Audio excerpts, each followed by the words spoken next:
Compressed air energy storage is basically a concept in which you compress the air into a reservoir when the price of electricity is low, and you take this air and generate power when the price of electricity is very high.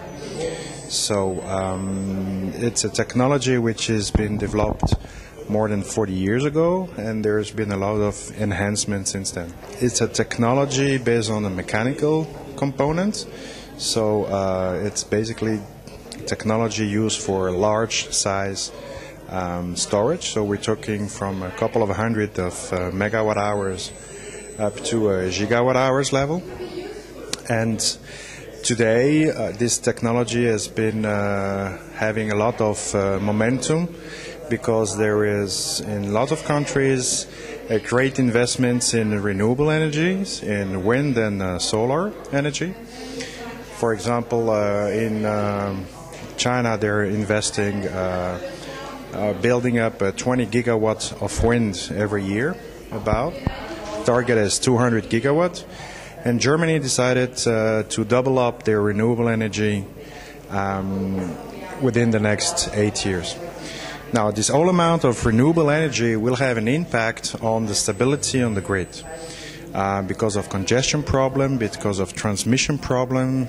Generally, you have the location where you can consider wind. It's a different location, sometimes thousands of kilometers away from where you really need the power.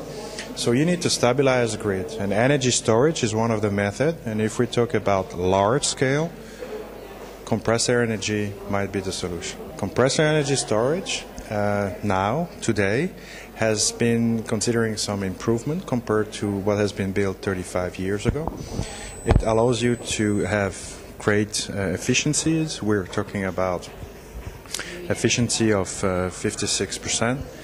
Also on the dynamic side, it allows you to have a fast start, to be able to increase your power of 60% within 10-15 seconds.